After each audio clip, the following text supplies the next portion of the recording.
My question is concerning that what you were just describing as smelling.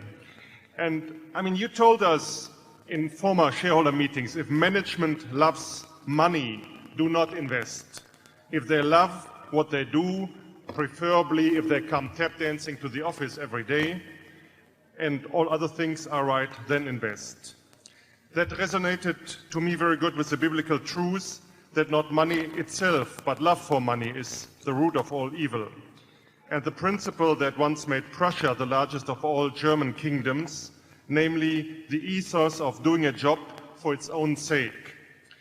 When you tell us in this year's report that you buy a company after talking to the owners for no more than 90 minutes, I'm wondering what kind of, is it the wisdom of experience, just like you described it, or do you do more background work before talking to the owners for 90 minutes?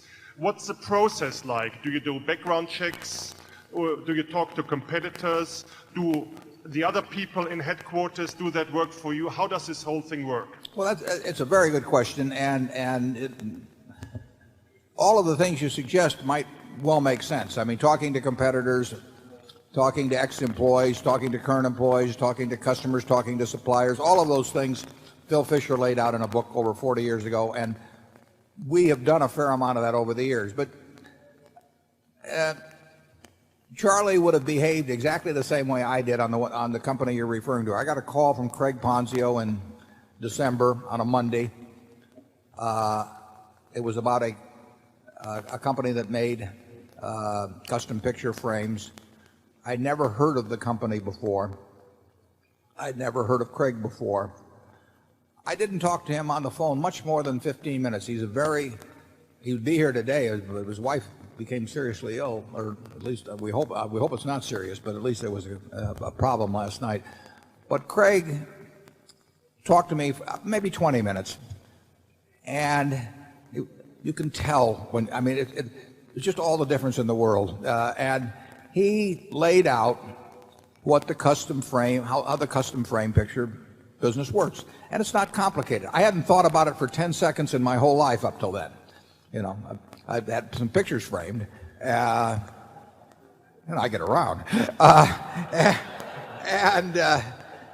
But it's not hard. I mean, if you think about it for 30 seconds, the economics of the industry will sort of make themselves manifest to you. There are 18,000 or so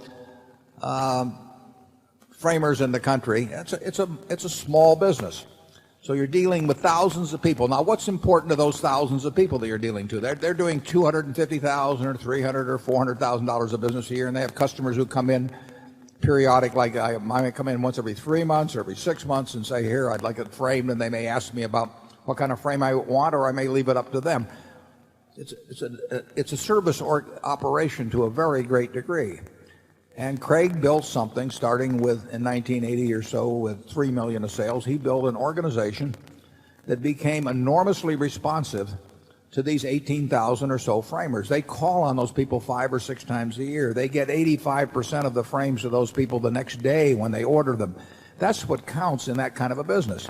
You know, you're not supplying the big three with auto parts. There's all kinds of things that give it a distinctive economic character. Well, Craig told me about that, like I say, in not more than 20 minutes, and he told me the price, and he told me the capital that was employed, and he gave me a few figures.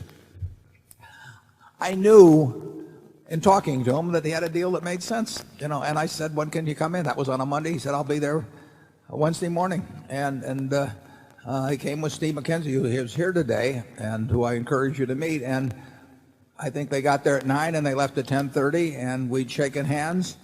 I was hoping to see Craig today or tomorrow, but I won't because of this illness. But I haven't seen Craig since. You know, I mean, he got this money. He knew he was making a deal. He had a reason why he wanted to sell it to somebody that would be sure to close, that would be a good owner, where the people who worked there wouldn't be worried because he was leaving. He was leaving with a lot of money, and you know, he wanted to be sure. A lot of people leave with a lot of money and they leave the employees behind and they don't care what happens. But this guy cared, and I could tell that, and that's a big plus with me. So, You know, I have not been to their headquarters yet. I plan to be to their headquarters. Steve, I apologize. But I understand what the business is about. And you can, most good businesses, you can understand what they're about in a very few minutes, unless they're a kind of business that you never can understand what they're about. I mean, there are other businesses, if you spent years on them, you still wouldn't understand what the hell's going on. I don't know which American auto company is going to do the best 10 years from now. And if I spent all year talking to dealers for Ford and Chrysler and General Motors, and I talked to suppliers, and I talked to people who are driving their cars, I still wouldn't know anything about what it's going to look like 5 or 10 years from now. But I know that you can't crack our custom picture frame business. I mean, you cannot figure out a way to call on those 18,000 people that are in that business and figure out a way to divert their business to you when you can't offer a frame as good as ours and you can't offer service remotely like ours. So it's a good business. And then and Craig was 100% up. I mean, he told me exactly what he wanted to receive for the business. He wanted cash. You know, that fits us. And there's nothing complicated about it. I mean, you can drag it out for a long time, but what would be the sense of it? I mean, it's going to make a deal, you're going to make a deal. Charlie? Yeah, if you stop to think about it, the ordinary result when a big publicly held corporation buys another corporation is that maybe 2/3 of the time it's a terrible deal for the buying corporation, and yet the people have taken enormous time doing it. And we've bought all these businesses taking practically no time in doing it, and on average they've worked out wonderfully. Why is that? That's a good question. The answer is we wait for the no-brainers. We're not trying to do the difficult we're things. We're equipped for those. And, yeah. And we have the patience to wait. And then we're so peculiar that there actually are a good number of businesses in America where they prefer selling to us than to other people. That's very helpful.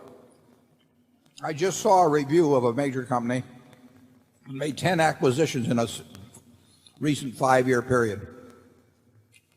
Every one of those 10 acquisitions was preceded by due diligence and all the baloney they go through, and they probably had an investment banker's book and everything.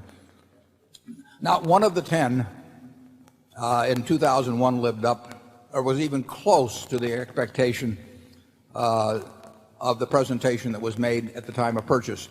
In aggregate, the 10 earned 1/4 of what they were projected to earn in 2001. In other words, the projections were for 4 times the actual earnings. And these were companies with strategic, this is a company with a strategic, acquisition department with loads of people to go over the due diligence, with investment bankers, quote, helping them, end quote, all along the way. And 10 out of 10 failed miserably. And, you have to ask yourself, how can you produce that? Because the world didn't go to hell during that period either. I mean, that was not a time when we went into a Great Depression or anything of the sort. They were buying what was getting sold to them, and it was fulfilling some things that myths that the management had about itself. And managements have many myths about themselves. And it isn't that complicated if you just wait for the fat pitch. And the fat pitch doesn't have to be somebody else doing something dumb or anything like that, because people don't do that. The people that come to us come for a good reason. I mean, they usually want a transaction. They want one they're sure to close. They want, if a deal is made, and they want one that will leave the people happy that are at the business. When it was announced at Johns Manville, I believe that Berkshire was the buyer. I understand there was a standing ovation, and I've seen it at, whether it's at Jordan's or Star Furniture. People are concerned. If you've been working in a company for 20 years and you know that the owning family is getting older and has some problems to take care of, believe me, they talk in the hallways about that. What's going to happen when, the family sells the place? And people worry about that. And to have an answer for them so that they all sleep the night that it's announced that the business has changed hands means a lot to some owners, and it doesn't mean anything to other owners. I don't think we've ever bought a business from a financial operator. Can you think of any, Charlie? I can't think of one.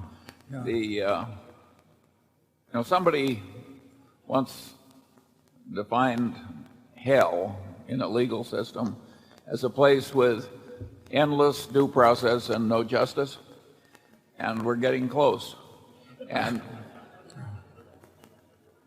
similarly, in the corporate world, if you have endless due diligence and no horse sense, you've just described a corporate hell, at least for the people who own the business.